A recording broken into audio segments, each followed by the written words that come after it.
Forget everything you thought you knew about early aviation, because the real rebels of the sky weren't just the loud, headline-grabbing daredevils. They were the women the world tried to keep on the ground. From fragile canvas planes to roaring military engines, these pilots shattered limits, dodged discrimination, and proved that courage has zero interest in tradition.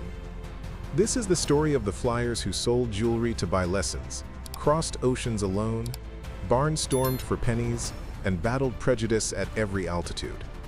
They didn't just take flight, they rewired history. This is Defying Gravity, where the bravest pilots you've never heard of finally take center stage.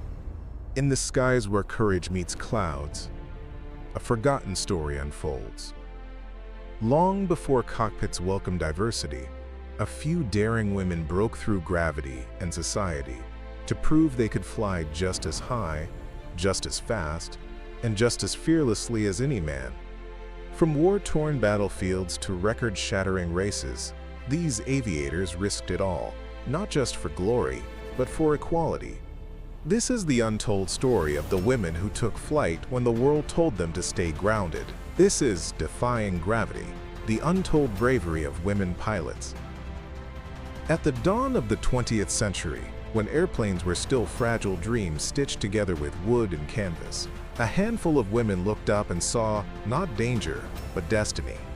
In 1910, Raymond de la Roche became the first woman in the world to earn a pilot's license. Newspapers called her the Baroness of the Air, a title that both celebrated and confined her. Soon after, in America, Harriet Quimby defied expectations by earning her license in 1911 and crossing the English Channel, a feat so daring it made headlines around the world. Yet the same papers that praised her bravery also questioned why a woman would risk her life for flight. While men were hailed as heroes, women pilots were treated as spectacles. They were expected to smile for the cameras, not rewrite the rules of aviation. Many were banned from training schools or forced to pay extra just to use the same planes as men. And still, they came. Some sold jewelry to afford lessons. Others borrowed engines or built makeshift aircrafts by hand.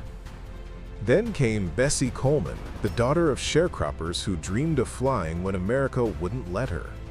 Denied entry to every U.S. flight school because of her race and gender, she learned French, moved to Paris, and earned her license there in 1921.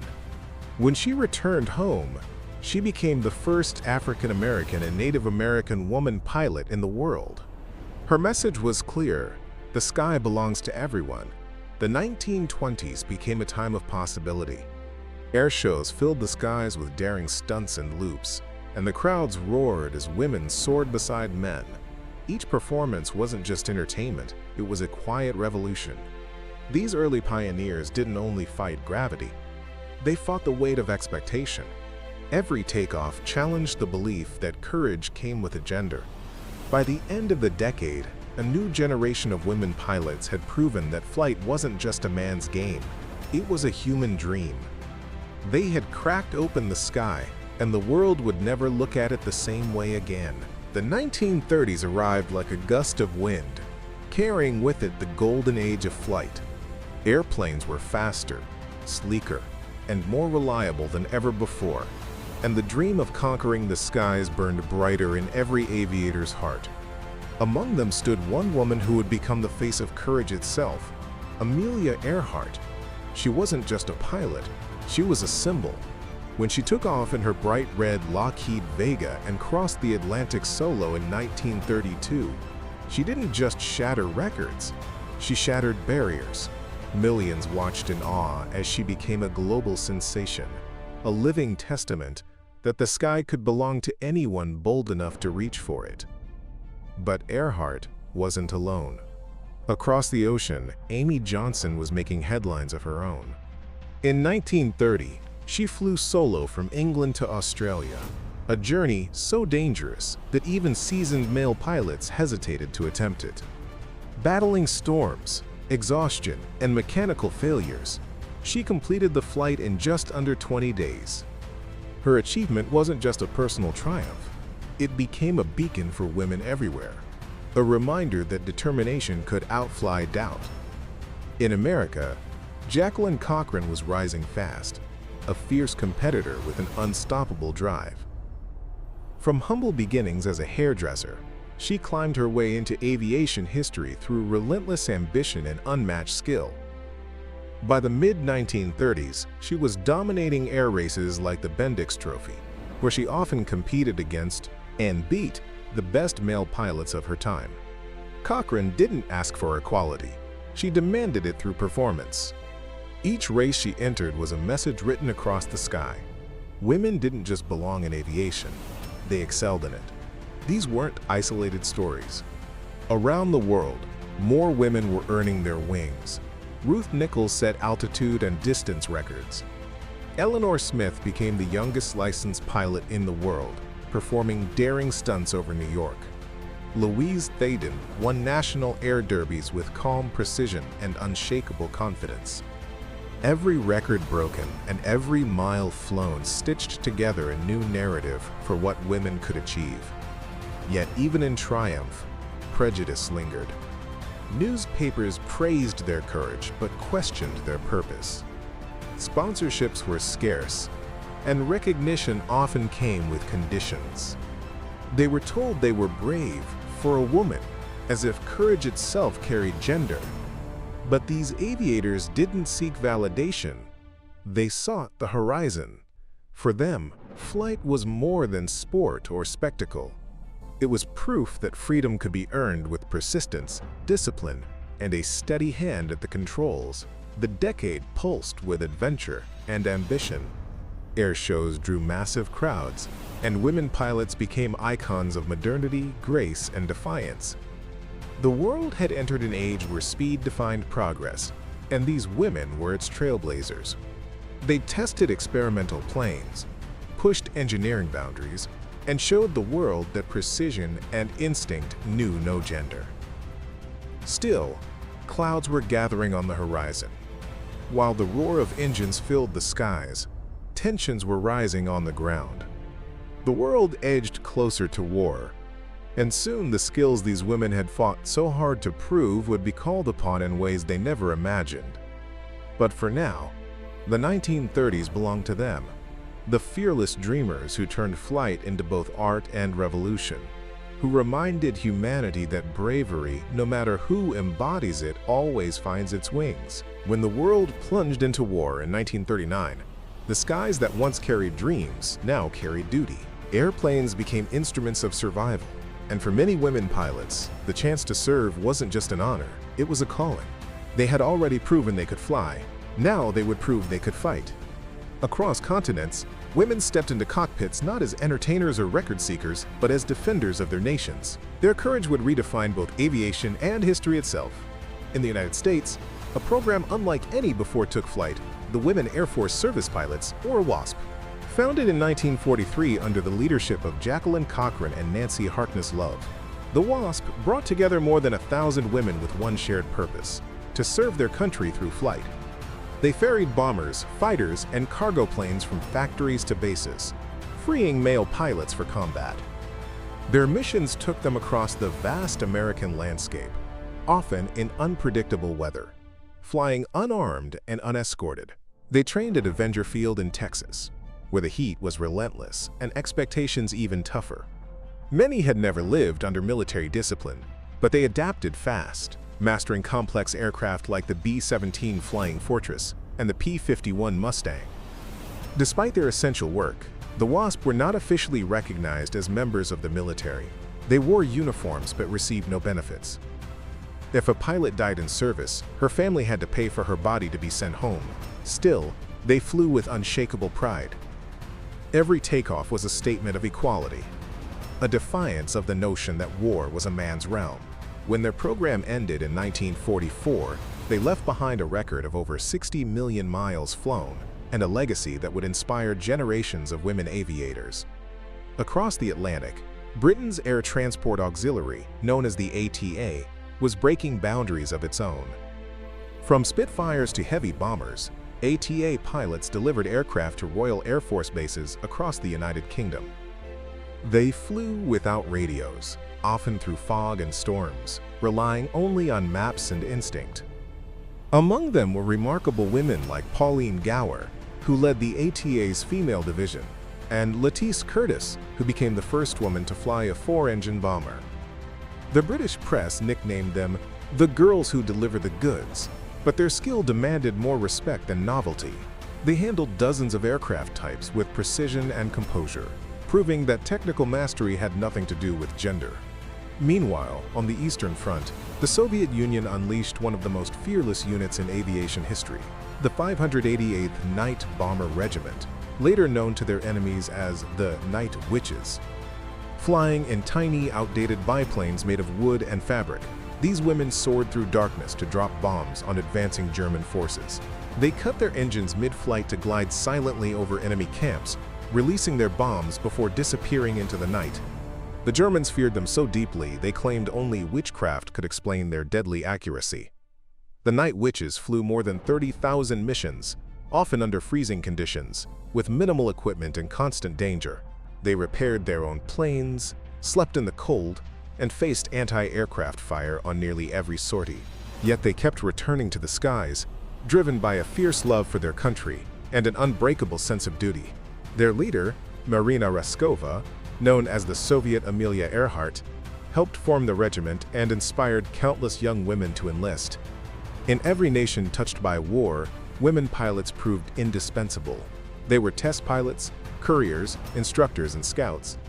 They faced skepticism, bureaucracy, and open hostility, yet their results spoke louder than prejudice. They flew not for fame or fortune, but for something far greater: the belief that service and skill belonged to all who were capable. By the war's end in 1945, many of these women had logged more flight hours than their male counterparts.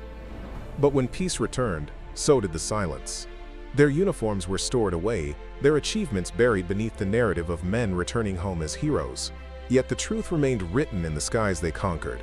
When the world needed them most, they rose to the challenge. They were not symbols or side notes. They were pilots. They were soldiers of the air, who proved that courage knows no gender, and whose wings carried not just planes, but progress itself. The war in the East was unlike any other, fought across frozen plains and burning cities, where survival itself was a form of resistance. Out of this chaos rose a squadron of women who would become legends. The Soviet Union's 588th Night Bomber Regiment, later immortalized by the name their enemies gave them, the Night Witches.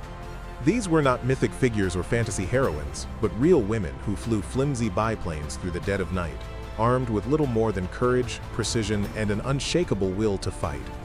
Their story began in 1941, when Nazi Germany invaded the Soviet Union and the call for defense reached every citizen. Marina Raskova, already famous as one of the Soviet Union's most celebrated aviators, petitioned Stalin himself to allow women to serve as combat pilots. Against all odds, permission was granted, and 3 all-female regiments were formed. Among them, the 588th would become the most feared. These women were between the ages of 17 and 26, many barely out of school. They trained relentlessly, learning to fly, navigate, and repair their aircraft with the same discipline as any male soldier. Their planes, the Polikarpov Po-2, were relics even then, slow, fragile, and made of canvas and wood. They had no radios, no parachutes, and no armor. But they were light, agile, and perfect for stealth. Each night, the women would take off in pairs, flying low and silent, cutting their engines just before reaching their targets. The whisper of wind against canvas was often the only warning German troops had before the bombs fell. The sound haunted them, and they began calling the pilots Nachtkatzen, the Night Witches. The missions were brutal. Each pilot flew 8 to 10 sorties a night, sometimes more, facing anti-aircraft fire and freezing winds. When they returned, there was no rest, only refueling, reloading, and another takeoff into darkness.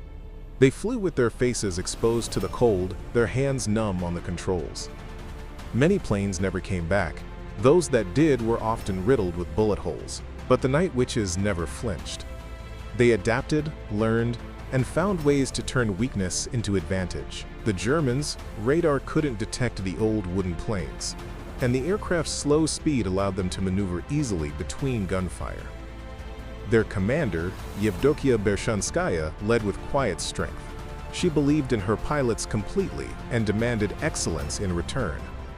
Among her best were Nadezhda Popova, Yevgenia Rudneva, and Irina Sabrova, names that became etched into Soviet history. Popova once flew 18 missions in a single night, her plane riddled with shrapnel, yet still returning to base before dawn.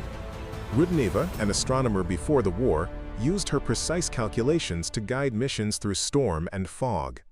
Sabrova flew over 1,000 sorties, an almost unimaginable record. The cost of such bravery was high. Many never returned. The regiment lost dozens of pilots, their planes often shot down in flames. Yet every loss only fueled the others' resolve. They painted stars on their aircraft for each successful mission, and by the end of the war, some planes bore hundreds. Their camaraderie was unbreakable, forged in fear and fire. Between missions, they laughed, sang, and patched their uniforms. They wrote letters home, filled with humor, rarely mentioning the dangers they faced each night. When victory finally came in 1945, the Night Witches had flown more than 30,000 combat missions and dropped over 3,000 tons of bombs. 23 of them were awarded the title Hero of the Soviet Union, the nation's highest honor. But perhaps their greatest victory was psychological. The terror they instilled in German forces who could neither see nor stop them. Their legend endured long after the war. For decades, they stood as symbols of resilience and equality, though their story was often overshadowed by male counterparts. They had not sought fame or glory. They had sought only to defend their homeland. Yet in doing so, they redefined what women could achieve under the harshest conditions imaginable. The Night Witches were proof that even in the darkest hours, courage burns brightest. They didn't just fly missions, they embodied defiance itself. Against the cold, the fear, and the prejudice of their time, they rose from the ground, cut through the silence, and wrote their names across the night sky. When the guns fell silent in 1945, the world rejoiced. But for many women pilots, peace brought a different kind of battle, the fight to be remembered. During the war, they had proven their worth beyond question. They ferried aircraft, flew combat missions, and trained thousands of men who would return home as heroes. Yet, when the uniforms came off, recognition faded like contrails in the sky. Women who had once commanded bombers and transports were told to step aside, to return to homes and lives that no longer fit them. Their wings, once symbols of courage, were quietly folded away. In the United States, the women Air Force service pilots were disbanded in 1944, even before the war ended. Their records were sealed, their achievements classified, and for decades, they were denied military status. Many returned to civilian life without benefits or acknowledgement, forced to start over. Some became flight instructors. Others turned to commercial aviation, though opportunities remained scarce. The same nation that had relied on them now seemed eager to forget them. It wasn't until the late 1970s that the WASP were finally granted veteran status, a recognition that came far too late for many who had already passed away. In Britain, the women of the Air Transport Auxiliary faced a similar fate. When peace returned, the ATA was dissolved, and its pilots scattered. Pauline Gower, who had led the female division, died shortly after the war, her contributions quietly buried in official reports. Women who had delivered thousands of aircraft across the nation were now told to leave aviation to the men once more. The same airfields that had once buzzed with their presence fell silent, and their stories faded from public memory. The Soviet Union's Night Witches, celebrated as heroes during the war, also faced diminishing recognition in peacetime. Though some received medals, many struggled to reintegrate into a society that saw little use for female soldiers. Their service had been a necessity, not an invitation to equality. Still, a few continued flying, becoming instructors or engineers, determined to keep their connection to the skies alive. Yet even in obscurity, the spirit of these women endured. Figures like Jacqueline Cochran refused to fade quietly. She used her fame and determination to push for women's continued inclusion in aviation. In the post-war years, she set new speed and altitude records, becoming the first woman to break the sound barrier in 1953. Her success was both personal and symbolic, a statement that the era of women in aviation had not ended with the war. The 1950s and 60s brought a new wave of ambition. The dream of spaceflight ignited imaginations around the world, and once again, women looked upward. In the United States, the Mercury 13 program, a private effort led by Dr. William Lovelace, tested 13 women to determine if they could withstand the physical demands of space travel. They passed with exceptional results, often outperforming their male counterparts, but NASA refused to include them. Gender, not capability, grounded their dreams. Meanwhile, commercial aviation was entering its golden age. Jetliners replaced propellers, and flight became a symbol of modern luxury. But inside the cockpit, women were still a rarity. Airlines marketed glamorous stewardesses as the face of air travel, while female pilots were dismissed as novelties. Those who persisted faced discrimination and skepticism at every turn.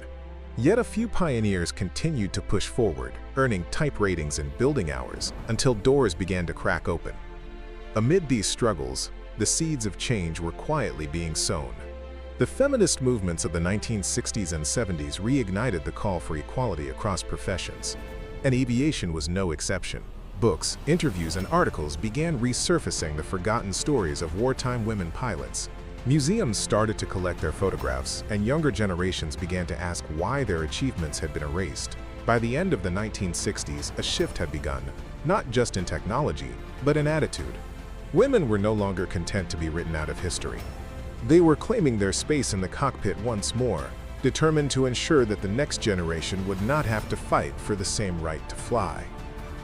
The post-war decades were a time of silence and rediscovery. Though many of these women had been pushed aside, they refused to disappear. Their persistence bridged the gap between the pioneers of the early 20th century and the new aviators rising in the jet age. The war had shown what was possible. The years that followed would prove that courage could not be forgotten. It could only wait for its time to take off again. By the 1960s, the sky was no longer just a battlefield. It had become a frontier of possibility, and women were ready to claim it. The space race had captured imaginations worldwide, and once again, aviation demanded pioneers willing to defy limits. In the United States, a private program called Mercury 13 pushed 13 women to their physical and psychological limits, testing them for potential space missions.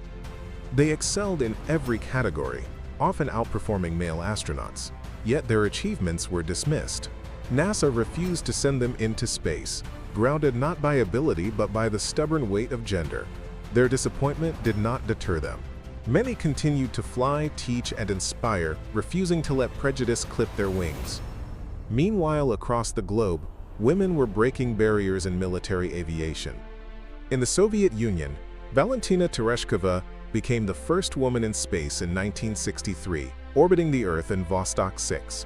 Her courage and skill demonstrated that women could handle the most extreme environments, and her achievement became a symbol of possibility for generations to come.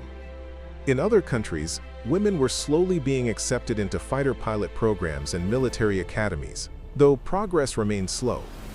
Each new recruit faced skepticism, discrimination, and the constant pressure to prove herself in a field dominated by men. Commercial aviation also began to open its doors. Airlines that had once restricted women to stewardess roles started hiring female pilots, though the numbers were small and acceptance was far from universal.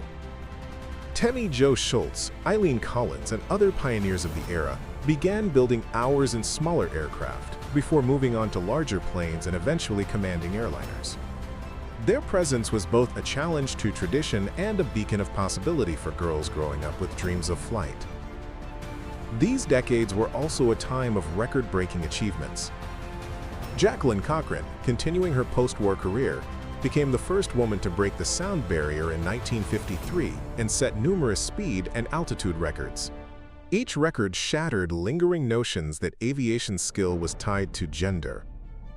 Women began entering air races, stunt flying, and aerobatics, proving that talent, precision, and daring were not limited by sex.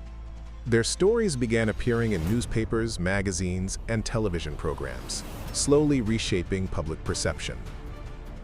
Despite these victories, obstacles remained. Many women still faced harassment, limited career advancement, and unequal pay. They were scrutinized more harshly than their male counterparts, and any mistake was magnified.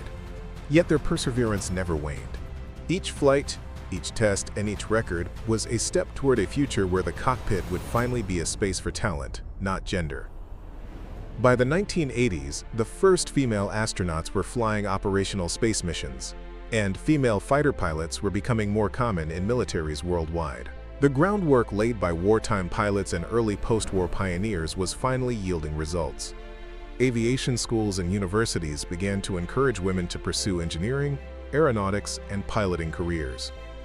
Mentorship programs emerged, connecting young aspiring pilots with those who had fought for every inch of sky they now commanded. These decades bridged the gap between the overlooked heroes of the past and the modern aviators of today. The Mercury 13, the record breakers, the jet pilots, and the early astronauts had proved that women could handle the highest speeds, the tightest maneuvers, and the greatest pressures. They transformed the sky from a male-dominated arena into a landscape of equal opportunity, leaving behind a legacy of skill, courage, and unyielding ambition. The world was beginning to see that talent could not be confined by societal expectations. Women pilots were no longer novelties or exceptions. They were essential. Every record set, every mission flown, and every barrier broken became a foundation for the next generation. The era of modern aviation was underway, and women were finally claiming their rightful place among its pioneers, charting courses that would inspire decades to come. By the 1990s, the sky had become a proving ground for a new generation of women pilots, and the barriers of the past were beginning to crumble. Across the globe, women were entering fighter pilot programs, commanding commercial airliners, and preparing for missions in space. Their presence was no longer a novelty, it was a statement. In the United States, women like Eileen Collins trained rigorously in NASA's space program, preparing to become astronauts on operational shuttle missions. Collins would go on to command the Space Shuttle Columbia in 1999, proving that the highest frontiers of flight were within reach for anyone with skill and determination. Military aviation was also evolving rapidly. Countries around the world, including Israel, Canada, and Australia, began opening fighter pilot training programs to women.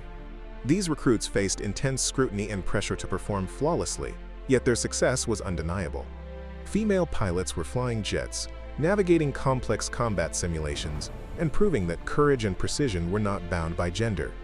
Each mission completed, each exercise passed, was a testament to decades of perseverance and the legacy left by wartime and post-war pioneers.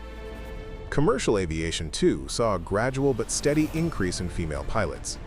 Airlines that had once restricted cockpit access were now actively recruiting women to meet growing demand. Pilots like Tammy Jo Schultz and others became visible role models, demonstrating that women could handle even the most complex and high-pressure situations. Their presence inspired countless young girls to pursue careers in aviation, and the perception of what a pilot could look like began to change. Mentorship programs and advocacy organizations emerged to support women in aviation. These groups helped aspiring pilots gain training, find scholarships, and navigate the challenges of a traditionally male-dominated field.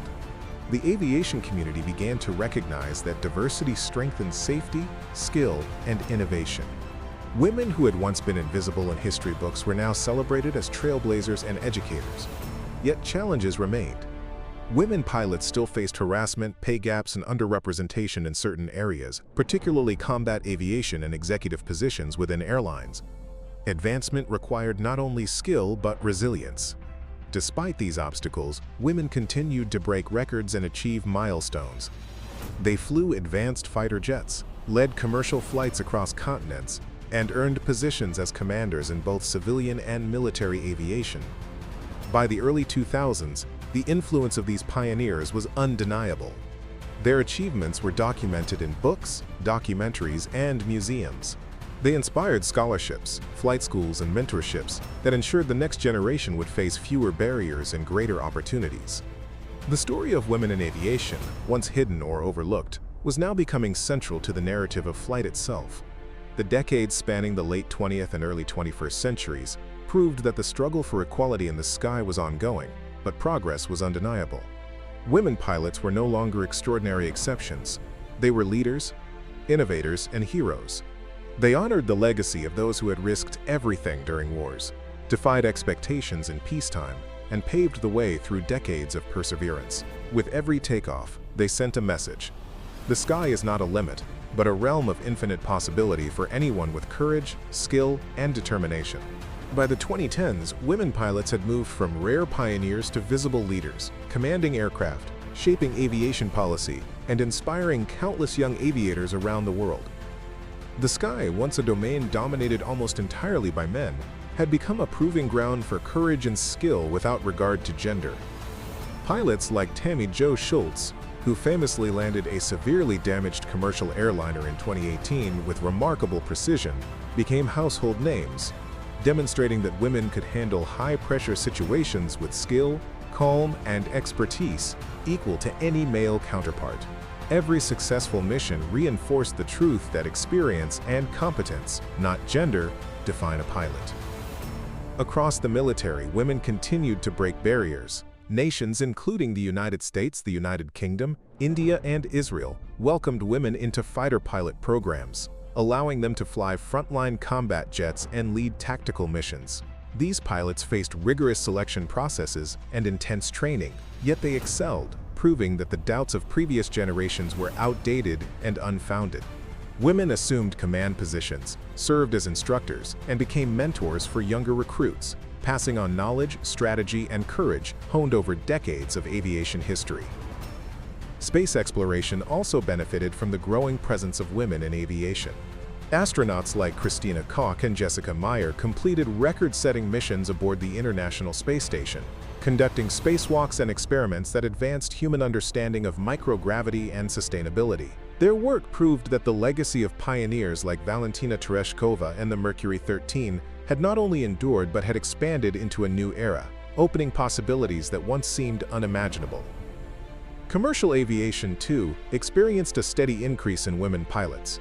Airlines reported higher percentages of female captains and first officers, and women became more visible in leadership roles within the aviation industry. Scholarships, mentorship programs, and advocacy groups flourished, providing resources for aspiring pilots and ensuring that barriers of the past did not define the future. Stories of women commanding jumbo jets or flying humanitarian missions across continents inspired a generation of girls to see themselves in the cockpit. The influence of these modern aviators extended beyond technical skill. They challenged cultural stereotypes, reshaped perceptions, and demonstrated the importance of diversity in aviation. Every mission flown, every record set, and every leadership role assumed sent a clear message. Ability, determination, and courage are not bound by gender. As technology advanced, women embraced new opportunities in drones, aviation engineering, and aerospace innovation. They worked on cutting-edge aircraft, developed sustainable flight technology, and contributed to international research initiatives, further expanding the scope of what women could achieve in aviation. Their presence in every aspect of the field reflected decades of persistence, resilience, and the legacy of the women who had defied gravity long before them. By the end of the decade, it was clear that the sky was no longer a limit. Women were not just participants in aviation. They were leaders, innovators, and icons. Their influence shaped policies, inspired young dreamers, and ensured that the courage and skill of women pilots would continue to soar, unbound and undeniable, across every horizon. The story of women in aviation is far more than a historical account. It is a living, breathing legacy written across the skies over more than a century. From the fragile wooden canvas planes of the early 1900s to the advanced jets and spacecraft of the 21st century, women have consistently proven that courage, skill, and determination know no gender.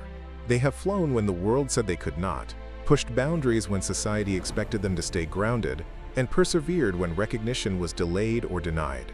Each generation of women pilots built upon the courage of those who came before, leaving an unbroken chain of achievement and inspiration. In the earliest days, pioneers like Raymond de la Roche, Harriet Quimby, and Bessie Coleman faced obstacles that went far beyond the mechanics of flight. They battled social prejudice, financial limitations, and skepticism at every turn. Yet they soared anyway, earning pilot licenses, crossing oceans, and performing daring aerobatics that captivated the world. Their triumphs were more than personal victories. They were declarations that women could defy both gravity and expectation.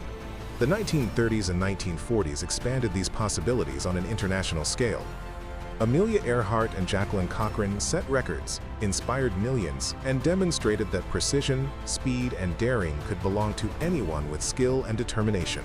When the world plunged into war, women pilots stepped into roles that required not only expertise but immense courage.